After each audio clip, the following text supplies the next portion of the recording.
ഓം ശ്രീ സായിരാം. ഭഗവാന്റെ പാതാരവിന്ദങ്ങളിൽ സാഷ്ടാംഗം നമസ്കരിച്ചുകൊണ്ട് എല്ലാവർക്കും അന്തർശൗര്യജ്ഞത്തിന്റെ 276 ഭാഗത്തിലേക്ക് സ്വാഗതം. ഇന്ന് നമുക്ക് വേണ്ടി ഹോസ്റ്റ് ചെയ്യുന്നത് സംഗീത SV ആണ്. നമുക്ക് വേണ്ടി വായിക്കുന്നതും അനുഭവം പങ്കുവയ്ക്കുന്നതും സങ്കീർത്തന ആണ്, കാസർഗോഡ് നിന്നും. സങ്കീർത്തന, ഞാൻ ഓങ്കാരം പറഞ്ഞു കഴിഞ്ഞിട്ട് മോള് ഒരു സെൽഫ് ഇൻട്രൊഡക്ഷൻ ചെയ്തിട്ട് വായിക്കണം കേട്ടോ. വീഡിയോ ഓൺ ചെയ്യണം. ഓ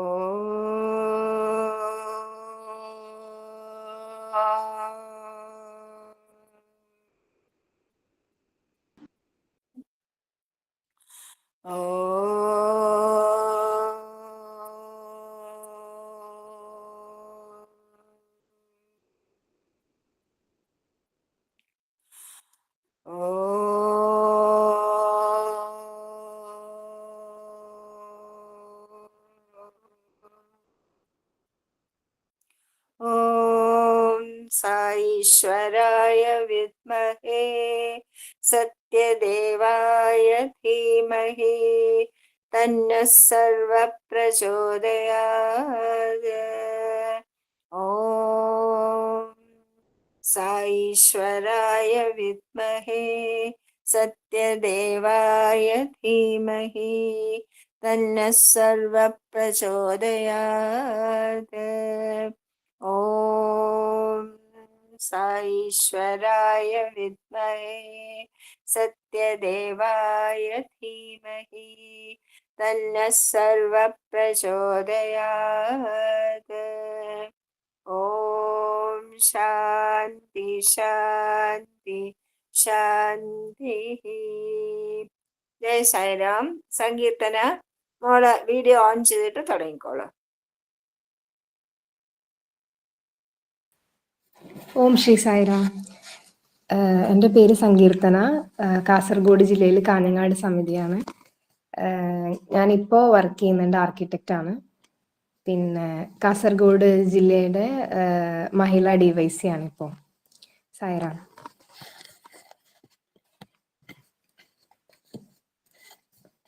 ഓം ശ്രീ സായിരാം. ശ്രീ സത്യസായി വാണിയിലെ ഭാഗം 24 ഏഴാം ചാപ്റ്ററായ വിദ്യാർത്ഥികളോട് ഭഗവാന്റെ ആഹ്വാനം. ഇത് ശാസ്ത്ര സാങ്കേതിക വിദ്യകളുടെ യുഗമാണ്. ഒരു ഭാഗത്ത് പ്ലാസ്റ്റിക്, ഇലക്ട്രോണിക്സ്, കമ്പ്യൂട്ടറുകൾ എന്നിവയുടെ മേഖലയിൽ അഭൂതപൂർവമായ പുരോഗതി കൈവരിച്ചിരിക്കുന്നു. ആണവോർജം, ബഹിരാകാശ പര്യവേഷണം എന്നീ മേഖലകളിൽ അത്ഭുതകരമായ ഒന്ന് പൊങ്ങിയിരിക്കും, മോഹം മറിഞ്ഞു പോണം. കുറച്ചും കൂടെ.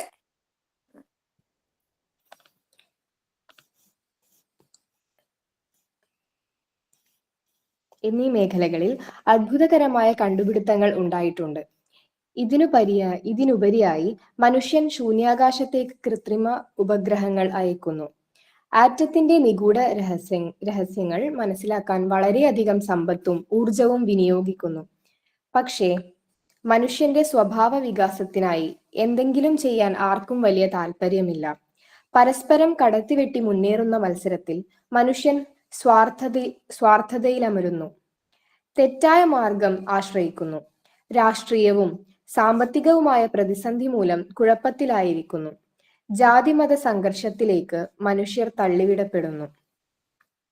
അധികാരത്തിനും സ്ഥാനമാനങ്ങൾക്കുമുള്ള അത്യാർത്തി അടങ്ങുന്നില്ല. ഇതൊക്കെയാണ് പുണ്യഭൂമിയായ ഭാരതത്തെ ശിഥിലമാക്കുന്നത്. വിദ്യാർത്ഥികളുടെ ലോകത്ത് അച്ചടക്കമില്ലായ്മയാണ് എവിടെയും. ഒരു ഭാഗത്ത് ശാസ്ത്ര പുരോഗതിയും മറുഭാഗത്ത് മനുഷ്യന്റെ സാമൂഹിക അധപതനവും മൂല്യച്യുതിയും. ഇതിനു കാരണം എന്താണ്? രാഷ്ട്ര സേവനത്തിനായി ജീവാർപ്പണം ചെയ്യാൻ സന്നദ്ധയുള്ള തികച്ചും നിസ്വാർത്ഥകരായ ശുദ്ധചിത്തരായ ധാരാളം യുവതികളെയാണ് രാജ്യത്തിനാവശ്യം. ദൗർഭാഗ്യവശാൽ ഇന്ന് മനുഷ്യൻ ക്ഷണികമായ ഇന്ദ്രിയ സുഖങ്ങളുടെയും ഭൗതിക സമ്പത്തുകളുടെയും പിന്നാലെ പാഞ്ഞു നശിക്കുന്നു. ഇതുകൊണ്ട് എന്തെങ്കിലും പ്രയോജനമുണ്ടോ? ഛത്രപതി ശിവജിയുടെ ഉദാഹരണം എടുക്കുക.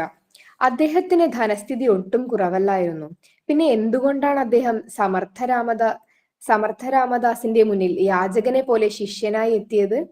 അതുപോലെ തന്നെ ജനക മഹാരാജാവിന് വേണ്ടുന്ന എല്ലാ സമ്പത്തും ഐശ്വര്യവും ഉണ്ടായിരുന്നു. എന്തുകൊണ്ടാണ് അദ്ദേഹം യാജ്ഞവൽക്യമുനിയെ അഭയം പ്രാപിച്ചു? ഇതിനു കാരണം ആധ്യാത്മിക ജ്ഞാനത്തിന്റെ കലവറകളായ നമ്മുടെ ഋഷിമാരുടെ ഉപദേശവും മാർഗനിർദ്ദേശങ്ങളും തേടുക എന്നത് പ്രാചീന കാലം മുതൽക്കേ നമ്മുടെ രാജാക്കന്മാരുടെ പതിവായിരുന്നു എന്നതാണ്. അതുവഴി അവർക്ക് മനഃശാന്തിയും രാജ്യത്തിന് സുരക്ഷിതത്വവും ലഭിച്ചിരുന്നു. ആധ്യാത്മിക അവബോധത്തിലൂടെ മാത്രമേ മനുഷ്യന് ശാശ്വത ശാന്തിയും സന്തോഷവും നേടാൻ സാധിക്കുകയുള്ളൂ എന്ന് അവർ മനസ്സിലാക്കിയിരുന്നു. വിദ്യാർത്ഥികൾ സാമൂഹിക ബോധം വളർത്തിയെടുക്കണം.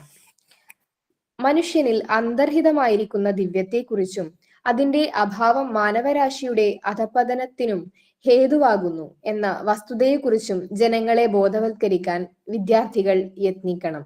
വിദ്യാർത്ഥികൾ സാമൂഹിക ബോധം വളർത്തിയെടുക്കണം.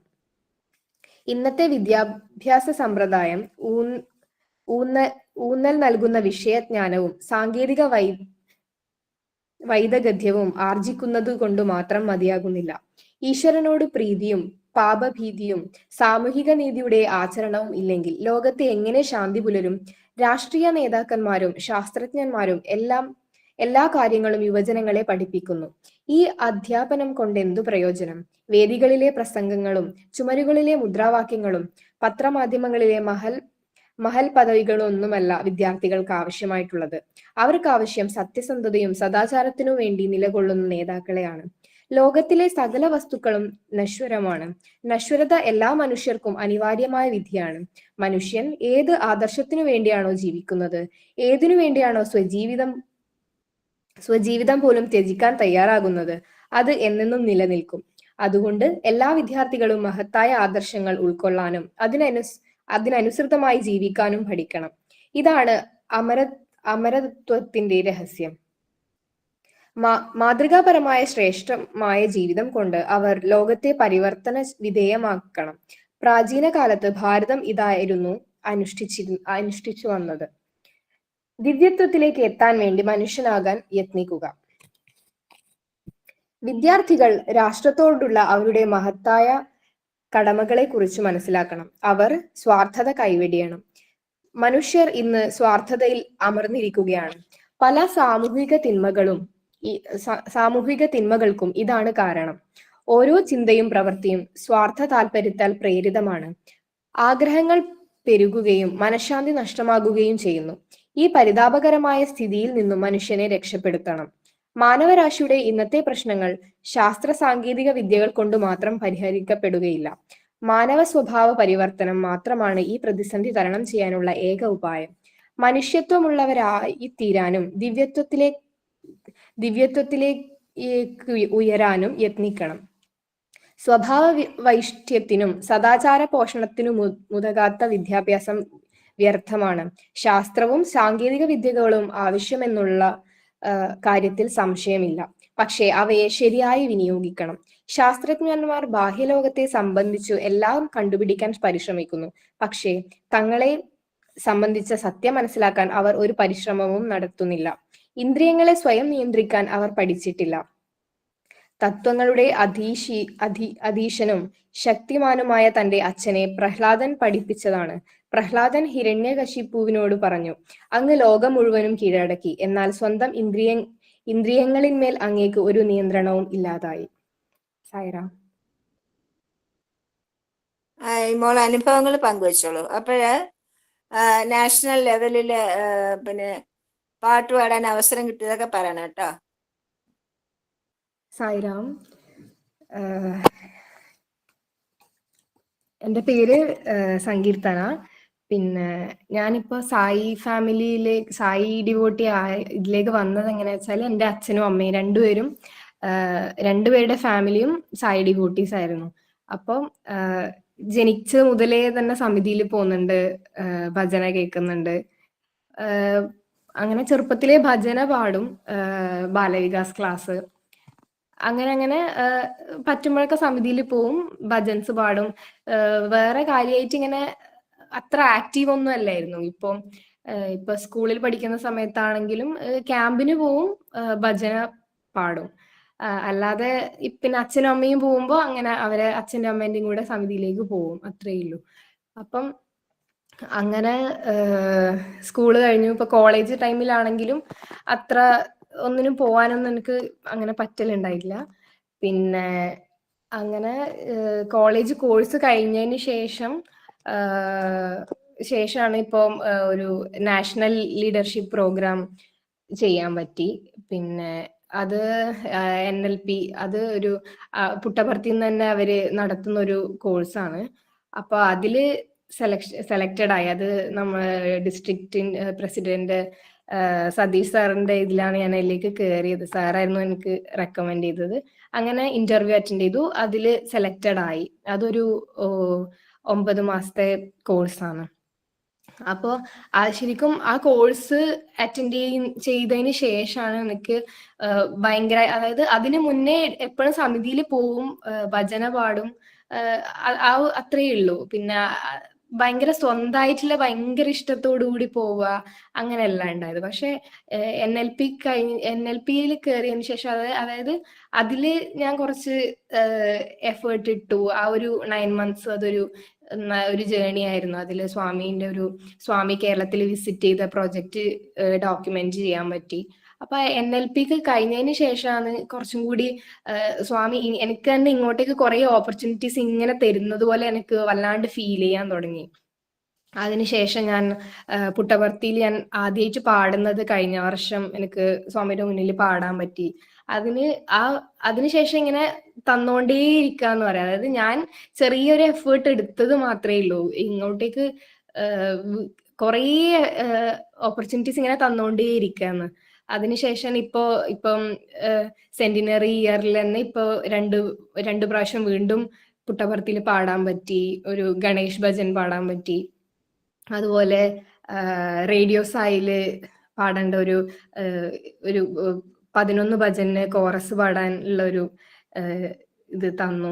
അപ്പൊ അതാ നമ്മള് ഞാൻ ശരിക്കും പറഞ്ഞാൽ ഞാൻ ഒന്നും ചെയ്യുന്നില്ല, ഞാൻ ഒരു എഫേർട്ട് ഒന്നും ചെയ്യുന്നുണ്ടായിട്ടില്ല. പക്ഷെ ഇങ്ങോട്ടേക്ക് ഇങ്ങനെ കുറെ ഓപ്പർച്യൂണിറ്റീസ് ഇങ്ങനെ തന്നുകൊണ്ടേയിരിക്കുകയാണ്. അതുപോലെ തന്നെയാണ് ഇപ്പൊ ഡിസ്ട്രിക്ട് ഇൻചാർജ് ആയതും. ഞാൻ നല്ല, അതായത് എന്നെ കൊണ്ട് ഒന്നാമത് എനിക്ക് ജോലിയുടെ തിരക്കും എല്ലാം കൊണ്ട് പറ്റൂന്നുള്ളൊരു ഇതുണ്ടായിരുന്നു. എത്രത്തോളം എന്നെ കൊണ്ട് ആ ഒരു സ്ഥാനത്ത് നിൽക്കുമ്പോൾ നമ്മള് അത്രയും ഡെഡിക്കേറ്റഡ് ആയി കാര്യങ്ങൾ ചെയ്യേണ്ടി വരും. അപ്പം എന്നെ കൊണ്ട് പറ്റൂല എന്ന് ഞാൻ മാക്സിമം പറഞ്ഞു. സതീഷ് മാഷോടും കണ്ണേട്ടനോടും പ്രേം സായി ഏട്ടനോടും കുറെ പറഞ്ഞു. പക്ഷെ എന്നാലും അങ്ങനെ ഞാൻ സ്വാമിക്ക് ലോട്ടിട്ടു. ഞാൻ എന്ത് ചെയ്യേണ്ടത്, എന്താണോ ലോട്ട് അതിനനുസരിച്ച് ഞാൻ ചെയ്യാന്നുള്ള രീതിക്ക്. ശരിക്കും എനിക്ക് അത്ര താല്പര്യം കുറവെന്ന് വെച്ചാല് ചെയ്യാൻ പറ്റൂല എന്നുള്ളൊരു പേടി അത്ര. അതുകൊണ്ട് ബാക്ക് അടിച്ചു നിന്നു. അങ്ങനെ സ്വാമിക്ക് ലോട്ട് ഇട്ടപ്പോ yes you can do your best എന്ന് പറഞ്ഞിട്ട് കിട്ടി. അപ്പൊ തന്നെ ഞാൻ സാറിനെ വിളിച്ച് പറഞ്ഞു, ഓക്കെ സാർ, എന്നെ കൊണ്ട് പറ്റുന്ന രീതിയിൽ ഞാൻ മുന്നോട്ട് പോവാന്ന് പറഞ്ഞാൽ ഞാൻ DYC ആയത്. പക്ഷെ ഇപ്പോന്ന് പറയുമ്പോൾ എന്ത് ജോലിന്റെ ഇടയിലും ഞാൻ എന്നെ കൊണ്ട് പറ്റുന്ന രീതിയിൽ സ്വാമിയുടെ കാര്യങ്ങൾ ചെയ്യാൻ ശ്രമിക്കുന്നുണ്ട്. അതുകൊണ്ട് തന്നെ എന്റെ അതൊന്നിനെയും ബാധിക്കുന്നില്ല. ഇനിയിപ്പോ എന്ത് വലിയ പ്രശ്നങ്ങൾ ഉണ്ടെങ്കിലും സ്വാമിയുടെ വർക്ക് ചെയ്തിട്ടുണ്ടെങ്കിൽ അത് അത്രയും നല്ലതാവുന്നേ ഉള്ളൂ. ഇപ്പൊ ജോലിയാണെങ്കിൽ വേറെ എന്ത് കാര്യത്തിന്റെ ഇടയിൽ സ്വാമിയുടെ കാര്യം എന്തെങ്കിലും ചെറുത് ചെയ്താല് അത് നമുക്ക് അത്രയും ഈസി ആക്കി തരും ബാക്കി കാര്യങ്ങൾ.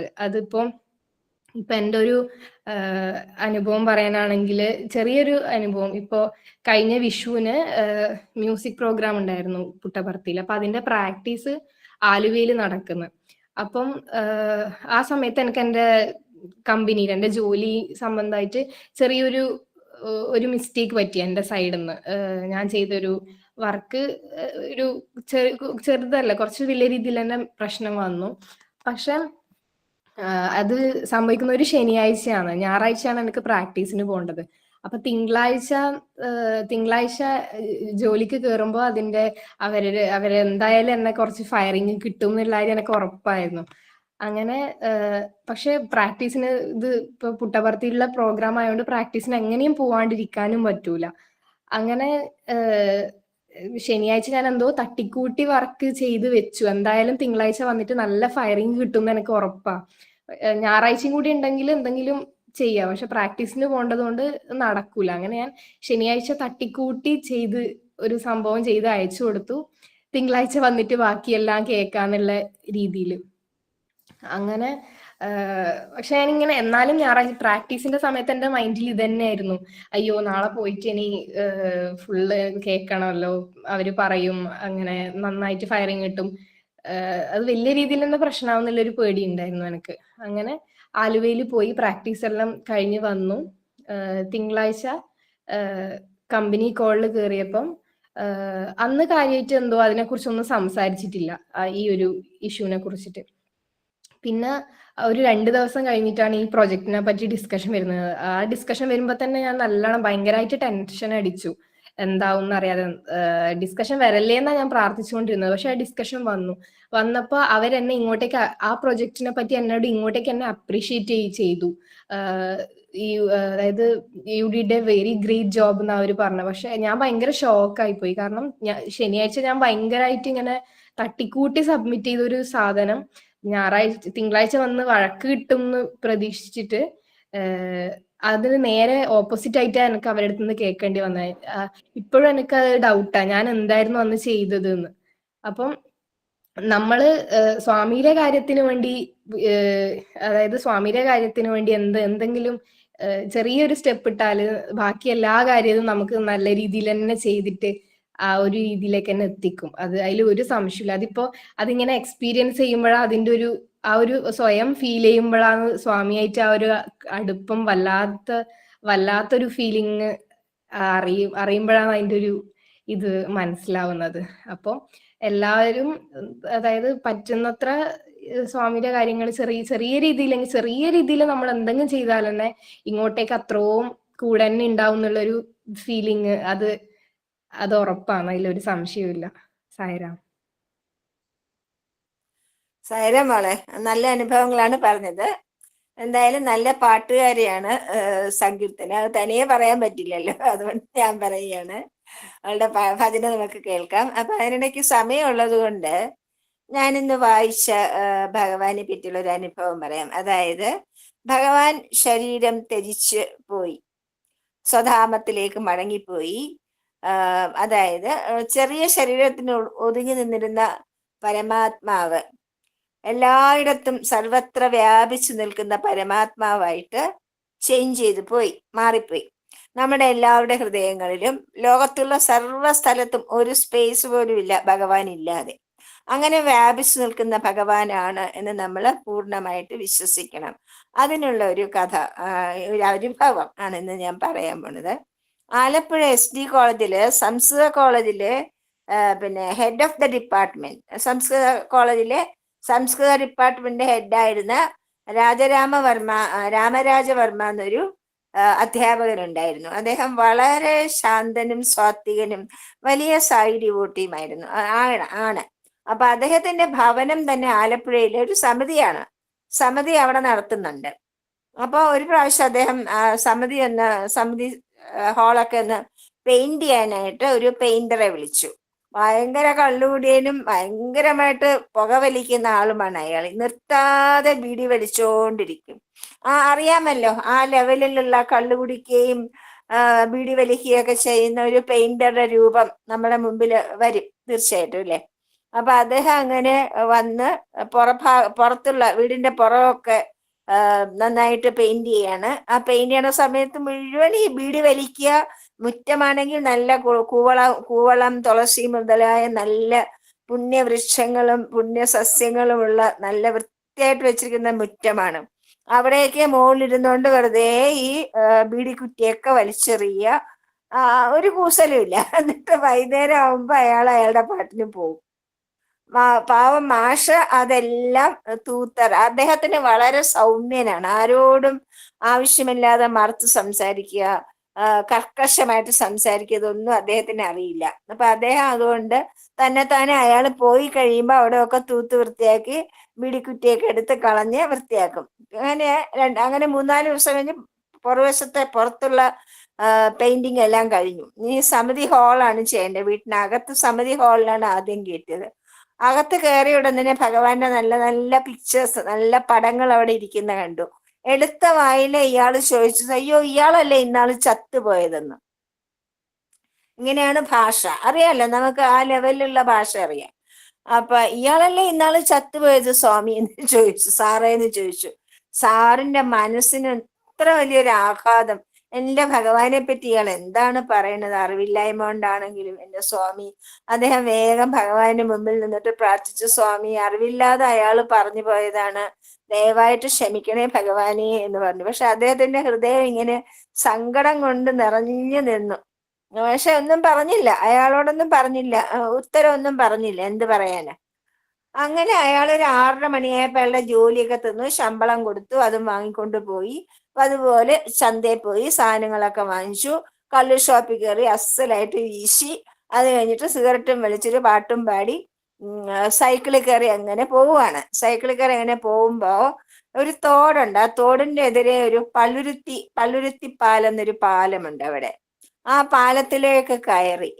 പാലത്തിലേക്ക് കയറിയതും സ്വാമി അയാള് കണ്ട അതേ രൂപത്തില് ചുവന്ന അങ്കിയൊക്കെ ധരിച്ച് അങ്ങനെ പാലത്തിന്റെ അയാളുടെ നേരെ നടന്നു വന്നിട്ട് സ്വാമി അയാളെ നോക്കിയിട്ട് മനോഹരമായിട്ട് പുഞ്ചിരിച്ചു. എന്നിട്ട് കൈവീശി ടാറ്റ പറയല്ലോ, അങ്ങനെ കൈവീശതും ഇയാള് സ്തംഭിച്ച് അയാളുടെ ബാലൻസ് പോയി നേരെ പിന്നെ തല കുത്തി ആ സൈക്കിള് സഹിതം തോട്ടിലേക്ക് വീണു. അയാൾക്ക് കുറച്ച് ബോധവും പോയി. എന്നിട്ട് പെട്ടെന്ന് ബോധം കിട്ടി, ഉണർന്നു. വെള്ളത്തിൽ വീണല്ലോ, ഉണർന്ന് തിരിച്ചു വന്നു. അപ്പോഴാണ് അയ്യോ ഇത് എന്താണ് സംഭവിച്ചതെന്ന് അയാൾക്ക് ആകപ്പാടെ അത്ഭുതമായി. അന്ന് രാത്രി അയാൾക്ക് ഉറക്കം വന്നില്ല. പിറ്റേ ദിവസം രാവിലെ എഴുന്നേറ്റ് പിന്നെ അദ്ദേഹം രാജവർമ്മ സാറിന്റെ വീട്ടിലേക്ക് പോയി. എന്നിട്ട് പറഞ്ഞു, സാറേ എനിക്ക് ഇങ്ങനെയൊക്കെ സംഭവിച്ചു, ആ ദുസ്വപ്നത്തിൽ എനിക്ക് ഇതുവരെ വിടുതൽ കിട്ടിയിട്ടില്ല. ഭഗവാനെ എന്താണ് ഇദ്ദേഹത്തിനെ പറ്റിയല്ലേ ഞാൻ പറഞ്ഞത്, ഇദ്ദേഹത്തിനെ പറ്റിയുള്ള വിവരങ്ങളൊക്കെ എനിക്കൊന്ന് പറഞ്ഞു തരണം, മാത്രമല്ല ഞാനും കൂടെ ഇവിടെ വന്നിരുന്ന ആ ഭജനയൊക്കെ കേട്ടോട്ടെ എന്ന് പറഞ്ഞു. ഇതാണ് സ്വാമി ഏത് രീതിയിൽ എന്ത് പറഞ്ഞാലും ഭഗവാൻ അത് സ്വീകരിക്കും നാച്ചുറലായിട്ട്. കാരണം ഒരു നിഷ്കളങ്കനായ ഒരാള് കർക്കശമായിട്ടൊരു കാര്യം പറഞ്ഞു നിന്ന് സ്വാമി പിണങ്ങുമൊന്നുമില്ല. അയാളെ തിരുത്തുന്ന രീതിയാണ് സ്വാമിയുടെ. അയാളെ തിരുത്തുക മാത്രമല്ല തന്നിലേക്ക് വശീകരിക്കുകയും ചെയ്തു. സ്വാമിയുടെ ഭക്തനായി മാറുകയാണ് അയാൾ ചെയ്തത്. മനസ്സിലായില്ലേ? അപ്പൊ അത് എന്തുകൊണ്ടാണ് ആ രാമവർമ്മ സാറിന്റെ ഭഗവാനെ ഫോളോ ദ മാസ്റ്റർ, എല്ലാം ഭഗവാൻ പറയുന്നത് മാതിരി സൗമ്യമായിട്ടുള്ള സംസാരം, കർക്കശമായിട്ട് സംസാരിക്കാതിരിക്കുക, വഴക്ക് പറയാതിരിക്കുക, ഇങ്ങനെയൊക്കെയുള്ള അദ്ദേഹത്തിന്റെ പെരുമാറ്റം കൊണ്ടാണ് അയാൾക്ക് തിരിച്ചു പോയി അദ്ദേഹത്തിനോട് മാപ്പ് ചോദിക്കാനും വിവരങ്ങൾ പറയാനും ഉള്ള ധൈര്യം ഉണ്ടായത്. അപ്പോ ആ ഭഗവാൻ നമ്മിലൂടെയാണ്, സ്വാമിയുടെ റിഫ്ലക്ഷൻസ് ആണ്, നമ്മളിലൂടെയാണ് ലോകം നമ്മളെ കാണുന്നത്. അതുകൊണ്ട് നമ്മൾ ഓരോരുത്തരും നമ്മുടെ സ്വഭാവം, പെരുമാറ്റം, വർത്തമാനം ഇതെല്ലാം സ്വാമിയാണ് നമ്മൾ റിഫ്ലക്ട് ചെയ്യണം. അയാളൊരു സൈഡ് ഡിവോട്ടി എന്ന് പറയുമ്പോൾ മറ്റുള്ളവരെ നമ്മളെ പറ്റി പറയുമ്പോൾ സ്വാമിയെ പറ്റിയാണ് പറയുന്നത് നമ്മൾ എപ്പോഴും ആ ഒരു ബോധം നമുക്കുണ്ടാവണം. അങ്ങനെ മാത്രമേ നമുക്ക് ട്രാൻസ്ഫോർമേഷൻ, ആർക്കെങ്കിലും ഒരാളെ സൈഡ് ഡിവോട്ടി ആക്കാൻ നമ്മൾ ആരുടെ വീട്ടിൽ പോയിട്ടും കാര്യമില്ല, ഗൃഹശാന്തി ഭജന നടത്തിയിട്ടും കാര്യമില്ല, എന്തെല്ലാം നടത്തിയിട്ടും കാര്യമില്ല. നമ്മളുടെ പെരുമാറ്റത്തിലൂടെ നമ്മളുടെ സ്വാമി നമ്മളിൽ എന്താണ് മാറ്റം വരുത്തിയിരിക്കുന്നത് അത് മറ്റുള്ളവർക്ക് ബോധ്യപ്പെടണം. അപ്പോൾ മാത്രമേ ഇങ്ങനെ ഒരു സ്ഥലമുണ്ടെങ്കിൽ തീർച്ചയായിട്ടും എനിക്കും അതുപോലെ ഒരു മാറ്റം വേണം എന്ന് സമൂഹം ചിന്തിക്കുകയുള്ളൂ. അതിന് നമുക്ക് എല്ലാവർക്കും ഭാഗ്യമുണ്ടാവട്ടെ, അവസരമുണ്ടാവട്ടെ എന്ന് പ്രാർത്ഥിച്ചുകൊണ്ട് ജയ് സായിരാം. നമ്മളെ പ്രസന്റ് ചെയ്തോളൂ.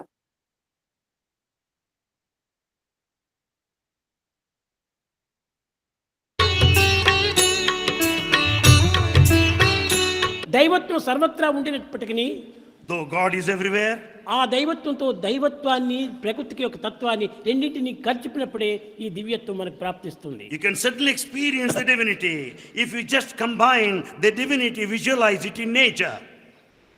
వానలు వచ్చెనంచు భువి పండున విత్తులు నాటియున్నా, వానలు వచ్చెనంచు భువి పండున విత్తులు నాటకున్నా.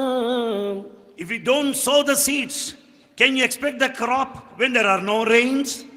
వానలు లేనిచో, when there are no rains, ఫలమిచ్చునే విత్తులు నాటియున్న Even if you sow the seeds, can you expect crop? ఎంతేనియు ఎందేనియు రెండును కూడిన సమన్వయించు. Anywhere, these two should go together, the rain and sowing of the seeds. వానలు రాకపోయినప్పటికీ నీ విత్తులు నాటినప్పుడు అది పంట పండుతుందా? When there are no rains, even if you sow the seeds, you can't expect crop. వానలు వచ్చినా కూడా నీ విత్తులు వేయకుండా అది పంట పండుతుందా? Do you expect any crop if you don't sow the seeds when there are no rain, in spite of rains? అదే విధంగానే దివ్యత్వం అనేటువంటి సర్వత్రా ఉండినప్పటికీ Though divinity is everywhere, దానికి మానవత్వం అనేటువంటి యొక్క సంకల్పము దానికి సమన్వయం కాకుండా అది పరిపూర్ణం కానేరదు. though the divinity is everywhere, unless the human thought proceeds in the direction, one cannot experience. కనుకనే మానవుని యొక్క సంకల్పం కూడా అత్యంత అవసరమైనటువంటిది. The thoughts are very important. మానవుని యొక్క ప్రయత్నం కూడా అత్యంత అవసరమైనటువంటిది. Human effort is essential. కనుక ప్రతి మానవుడు కూడాను దైవత్వం చూడాలని ఆశించినప్పటికీ, దైవం సర్వత్రా ఉండినప్పటికీ ప్రయత్నంగా మనం కొంతవరకు సాధన చేయాలి. Though God is everywhere, it is absolutely necessary to put in self-effort. ఈ సాధన చేయకుండా సర్వత్రా ఉండినటువంటి దైవత్వం కూడా మనకు సాక్షాత్కరించదు. When we don't take to spiritual practices, you cannot experience the divinity, though present everywhere. സങ്കീർത്തന മോള് പാടിക്കോളൂ.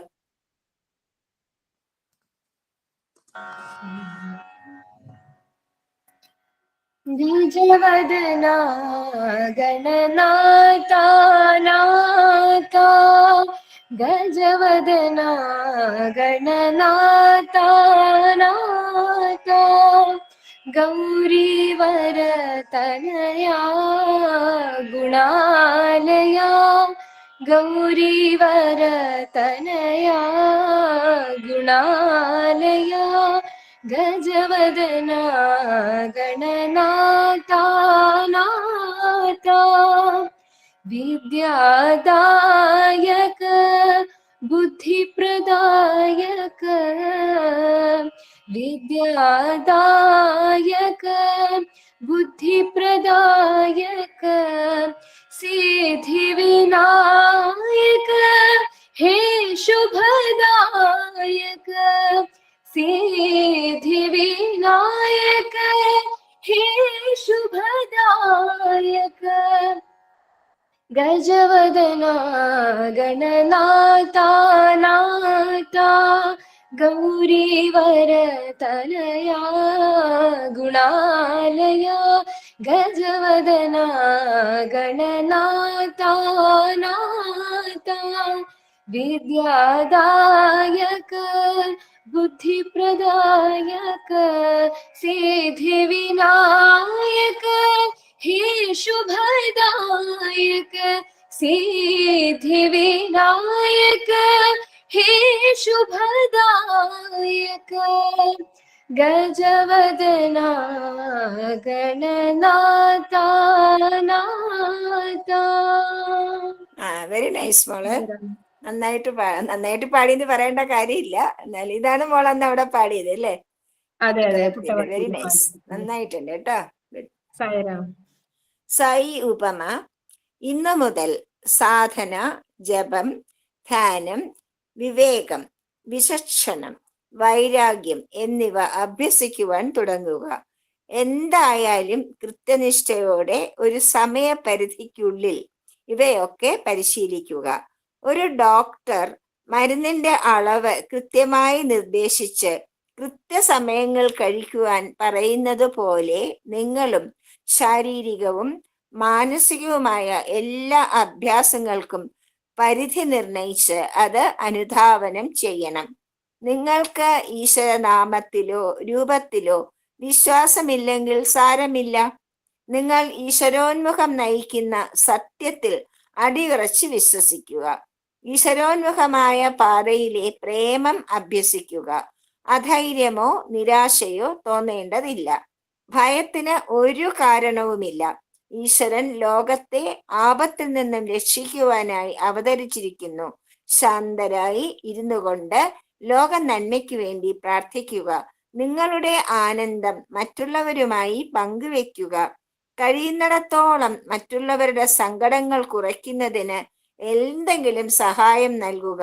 അതാണ് നിങ്ങളുടെ കർത്തവ്യം. ബാക്കിയെല്ലാം ഈശ്വരന് സമർപ്പിക്കുക. ജയ സായിരാം. സമസ്തലോകാ സുഖിനോ ഭവന്തു. സമസ്തലോകാ സുഖിനോ ഭവന്തു. സമസ്തലോകാ സുഖിനോ ഭവന്തു. ഓം ശാന്തി ശാന്തി ശാന്തി.